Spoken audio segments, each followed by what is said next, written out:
There's no feeling more intense than starting over. If you deleted your homework the day before it was due, as I have, or if you left your wallet at home and you have to go back after spending an hour in the commute. If you won some money at the casino and then put all your winnings on red but it came up black.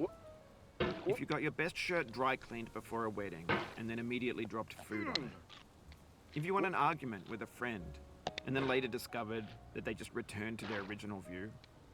Starting over is harder than starting up. If you're not ready for that, like if you've already had a bad day, then what you're about to go through might be too much. Feel free to go away and come back. I'll be here. Alright, thanks for coming with me on this trip. I'll understand if you have to take a break at any point. Just find a safe place to stop and quit the game. Don't worry, I'll save your progress, always, even your mistakes. This game is a homage to a free game that came out in 2002, titled Sexy Hiking. The author of that game was Jazuo, a mysterious Czech designer who was known at the time as the father of B games. And B games are rough assemblages of found objects. Designers slap them together very quickly and freely, and they're often too rough and unfriendly to gain much of a following. They're built more for the joy of building them than as polished products. In a certain way, Sexy Hiking is the perfect embodiment of a B game. It's built almost entirely out of found and recycled parts, and it's one of the most unusual and unfriendly games of its time. In it, your task is simply to drag yourself up a mountain with a hammer. And that act of climbing, in the digital world or in real life, has certain essential properties that give the game its flavor. No amount of forward progress is guaranteed. Some cliffs are too sheer or too slippery, and the player is constantly, unremittingly in danger of falling and losing everything. Anyway, when you start Sexy Hiking, you're standing next to this dead tree that blocks the way to the entire rest of the game. It might take you an hour to get over that tree, and a lot of people never got past it. You prod and you poke at it, exploring the limits of your reach and your strength, trying to find a way up and over. And there's a sense of truth in that lack of compromise. Most obstacles in video game worlds are fake. You can be completely confident in your ability to get through them once you have the correct method or the correct equipment or just by spending enough time. In that sense, every pixelated obstacle in Sexy Hiking is real. The obstacles in Sexy Hiking are unyielding, and that makes the game uniquely frustrating. But I'm not sure Jazuo intended to make a frustrating game. The frustration is just essential to the act of climbing, and it's authentic to the process of building a game about climbing. A funny thing happened to me as I was building this mountain. I'd have an idea for a new obstacle, and I'd build it, test it, and it would usually turn out to be unreasonably hard. But I couldn't bring myself to make it easier. It already felt like my inability to get past the new obstacle was my fault as a player rather than as a builder.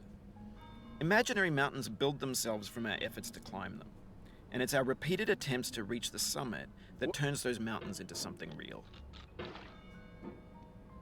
When you're building a video game world, you're building with ideas, and that can be like working with quickset cement. You mold your ideas into a certain shape that can be played with, and in the process of playing with them, they begin to harden and set until they're immutable, like rock. And at that point, you can't change the world. Not without breaking it into pieces and starting fresh with new ideas. For years now, people have been predicting that games would soon be made out of prefabricated objects, bought in a store and assembled into a world. And for the most part, that hasn't happened, because the objects in the stores are trash.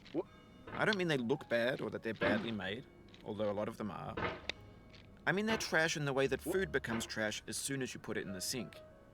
Things are made to be consumed and used in a certain context, and once the moment is gone, they transform into garbage. In the context of technology, those moments pass by in seconds.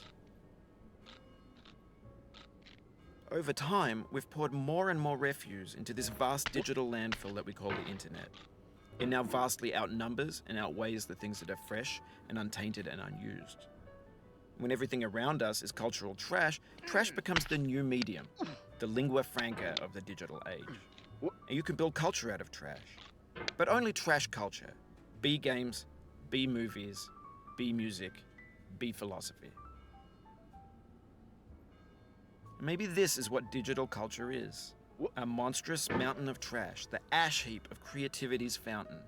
A landfill with everything we ever thought of in it. Grand, infinite, and unsorted. There's 3D models of breakfast, Gen X's fanfic novels, scan magazines, green screen Shia LaBeouf, banned snuff scenes on LiveLeak. Facebook's got lifelike bots with unbranded adverts and candid shots of Kanye and Taylor Swift mashups, car crash epic failed GIFs, Russian dashcam vids, discussions of McRibs, discarded, forgotten, unrecycled, muddled, rotten, untitled. Everything's fresh for about 6 seconds, until some newer thing beckons and we hit refresh. And there's years of persevering, disappearing into the pile, out of style, out of sight. In this context, it's tempting to make friendly content that's gentle, that lets you churn through it but not earn it. Why make something demanding if it just gets piled up in the landfill, filed in with the bland things? When games were new, they wanted a lot from you. Daunting you, taunting you, resetting and delaying you. Players played stoically. Now everyone's turned off by that. They want to burn through it quickly, a quick fix for the fickle, some tricks for the clicks of the feckless. But that's not you, you're an acrobat. You could swallow a baseball bat. Now I know, most likely you're watching this on YouTube or Twitch, while some dude with 10 million views does it for you, like a baby bird being fed chewed up food. That's culture too. Oh. But on the off chance that you're playing this, what I'm saying is, trash is disposable, but maybe it doesn't have to be approachable. What's the feeling like? Are you stressed? I guess you don't hate it if you got this far. Feeling frustrated? It's underrated. An orange is sweet, juicy fruit locked inside a bitter peel. That's not how I feel about a challenge. I only want the bitterness. It's coffee. It's grapefruit. It's licorice. It feels like we're closer now. Composer and climber, designer and user. You could have refused, but you didn't. There was something in you that was hidden, that chose to continue. It means a lot to me that you've come this far, endured this much. Every wisecrack, every insensitivity, every setback you've forgiven me is a kingly gift that you've given me. We have the same taste, you and I. It's not ambition, it's ambition's opposite. An obdurate mission to taste defeat. You'll feel bad if you win, so I put this snake in for you.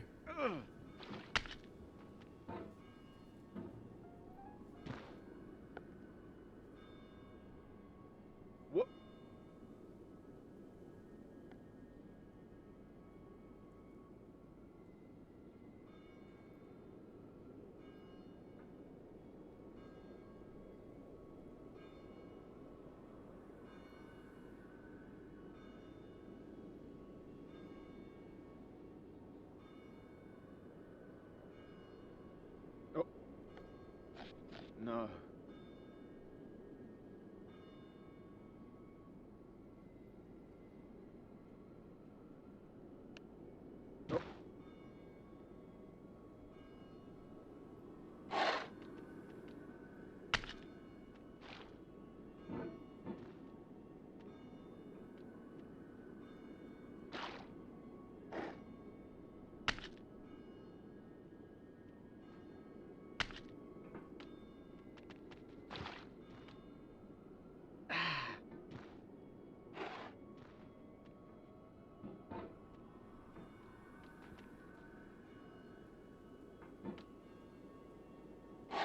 Have you thought about who you are in this? Are you the man in the pot, Diogenes? Are you his hand? Are you the top of his hammer? I think not. Where your hand moves, the hammer may not follow, nor the man, nor the man's hand. In this you're his will, his intent, the embodied resolve in his uphill ascent.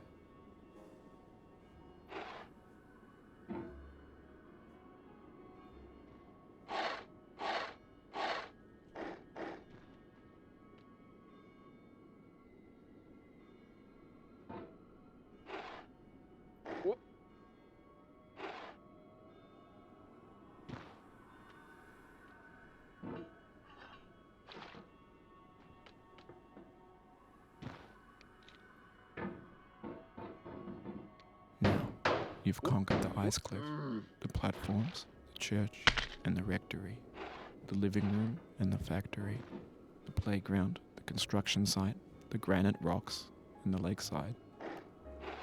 You've learned to hike. There's no way left to go but up, and in a moment I'll shut up. But let me say, I'm glad you came.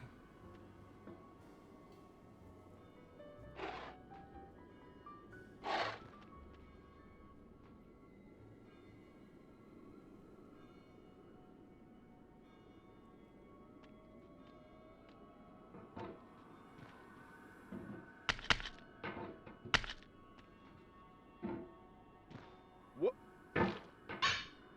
What?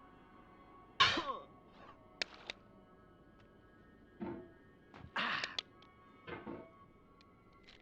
Ah. Ooh.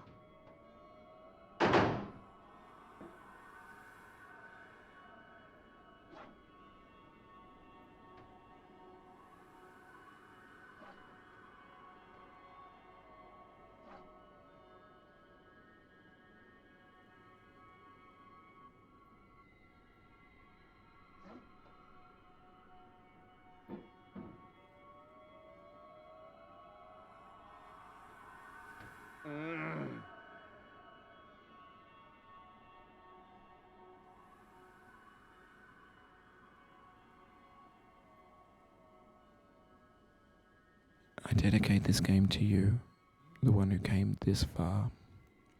I give it to you with all my love.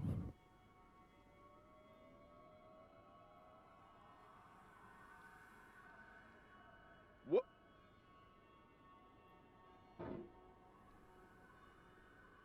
What? Oh.